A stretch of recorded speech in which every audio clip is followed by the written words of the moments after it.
जब लखनऊ विश्वविद्यालय के लाल बहादुर शास्त्री के हॉस्टल में पढ़ने वाले तीन दोस्त सोनू, विशाल, रोहित के बीच शर्त लगी कि किसमें इतनी हिम्मत है जो कब्रिस्तान के अंदर एक रात बिता सके, क्योंकि वहाँ वो कब्रिस्तान है जिसमें 1857 में मारे गए अंग्रेज़ों को दफनाया गया था। और उन दोस्तों में से विशाल ने हिम्मत दिखाई और शर्त मान ली।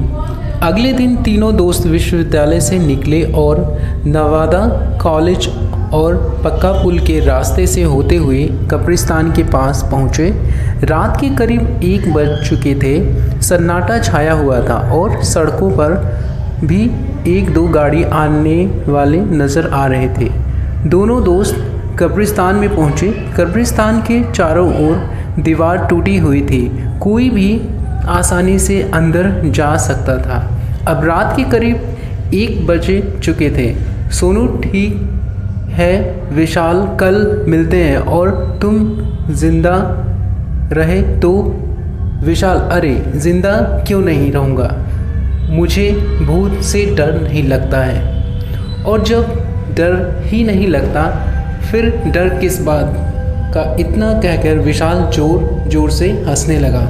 सोनू और विशाल आपस में बात कर रहे थे, पर रोहित आसपास की कब्रों को बड़े गौर से देख रहा था और कब्रों के ऊपर लिखे नामों को बारी बारी से पढ़ते हुए बड़बड़ा रहा था। सोनू, रोहित, तू कब्रों को इस तरह से क्यों देख रहा है? यहाँ सारी मर्दों की लाश है, किसी लड़की की नहीं, ठर की इंसान। विशाल, इसका बस चले तो लड़की को कब्र से निकालकर बोले, आप बहुत सुंदर लग रही हैं, क्या आप मेरी गर्लफ्रेंड बनेगी? सोनू और विशाल ज़ोर ज़ोर से हंसने लगे थे, जो हंसी पूरे कब्रिस्तान में गूंज रही थी। रोहित, अरे नहीं सोनू, मैं तो इन कब्रों पे लिखे नाम को पढ़ रहा था, क्योंकि पिछले हफ्ते जब मैं अंजलि के यहाँ साथ घूमने आया था तो इस थॉमस हैंक की कब्र इस कब्रिस्तान के सबसे आखिरी में थी। और मुझे इसलिए याद है क्योंकि मैंने इसी कब्र के पास से फूलों को तोड़कर अंजलि को दिया था।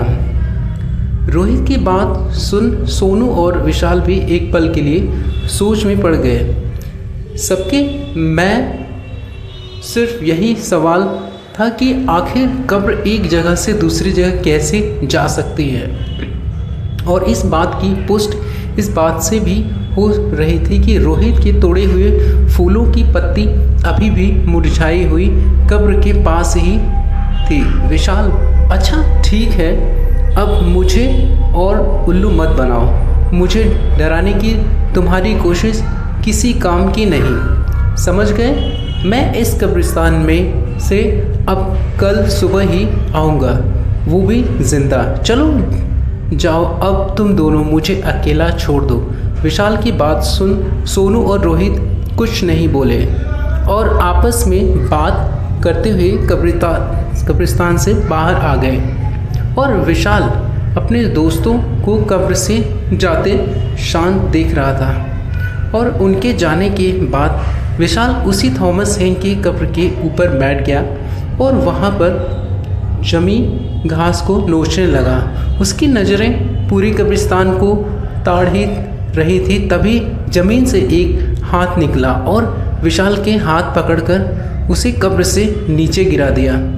उसने जब आसपास देखा तो कोई नहीं था, और जब उसकी नज़र अपने हाथ पर गई तो हाथ पर किसी के नाखूनों से नोचा हुआ था, जिससे खून निकल रहा था। उसने खुद को संभलकर एक बार फिर कब्रिस्तान को देखा तो उसी धुआं ही धुआं उठता हुआ दिखा, जो उसी को घेरने उसी की तरफ बढ़ रहा था। इससे पहले वो कुछ समझ पाता, धुएं ने उसे घेर लिया, जिसकी वजह से उसका दम घुटने लगा और फिर अगले पल उसे गोली और तलवारों की आवाज़ें आने लगी। और ठीक उसकी आंखों के सामने स्वतंत्रता सेनानियों ने अंग्रेजी हुकूमत के सिपाहियों को उन्हीं की बंदूक से उन्हीं का सीना छल्ली कर रहे थे। तलवारों से उनका जिस्म और उनकी गर्दन दोनों को काट रहे थे और ये सब विशाल के सामने हो रहा था। इतना सारा खून, मौत की चीखें सुनते हुए विशाल की सांसों की गर्माहट बढ़ गई थी, पर उससे पहले वो कुछ समझ पाता या इस सदमे में से बाहर निकल पाता, अचानक ही किसी ने विशाल को पीछे से धक्का दिया और उसे ज़मीन पर गिरा दिया। उसने जब पीछे मुड़कर देखा तो कोई नहीं बल्कि सोनू और रोहित ही थे और सारा धुआं एक पल में गायब हो गया। सोनू, अबे देख कितना फट्टू है ये। रोहित, अभी जब इतना डर लगता है तो यहाँ अकेले आने के लिए हाँ ही क्यों करी। जरा अपने चेहरे का रंग देख, डर के मारे कितना सार उतरा हुआ है। सोनू और रोहित जोर जोर से हंसने लगे क्योंकि अचानक से धक्का लगने की वजह से वो डर गया था।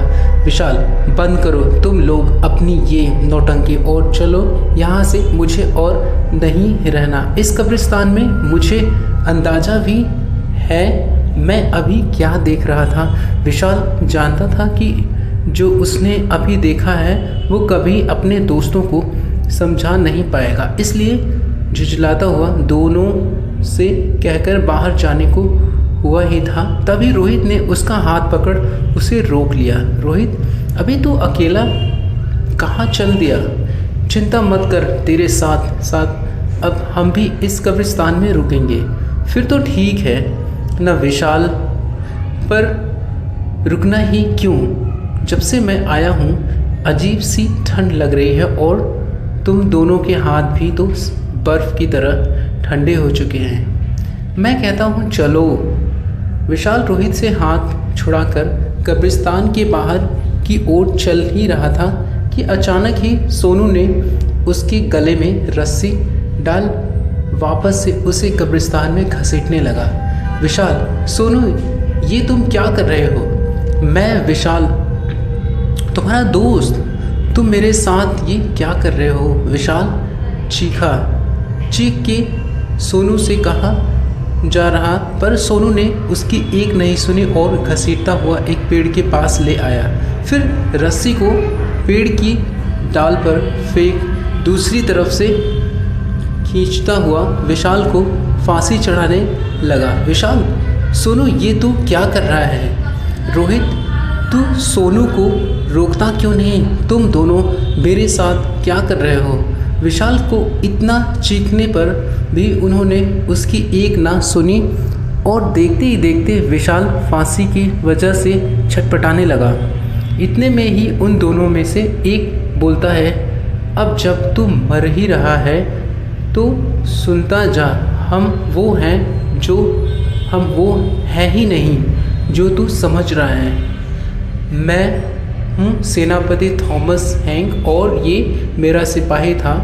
तुम भारतीय हमेशा से ही अंग्रेजी हुकूमत की गुलाम थे और गुलाम रहोगे। इतना कहकर उन दोनों का शरीर धीरे धीरे अंग्रेजी हुकूमत की सिपाहियों की पोशाक से ढक गया, जिनकी आंखों के सामने विशाल फांसी पर लटकता तड़प रहा था। विशाल के इतना तड़पने पर भी उन सिपाहियों को चैन नहीं आया। उन्होंने अपने हाथ में पकड़ी बंदूक और तलवार से विशाल के शरीर को छल्ली करना शुरू कर दिए, जिससे विशाल की मौके पर ही मौत हो गई।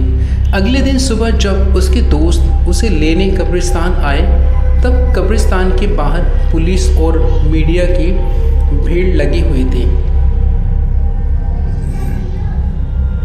जिन्हें देख दोनों की सांसें तेज हो गई थी। रोहित ने जब भीड़ के बीच जाकर देखा तो उसे कब्रिस्तान के कोने में पेड़ पर झूलते विशाल की लाश दिखी, जिसे देख दोनों चीखने लगे थे।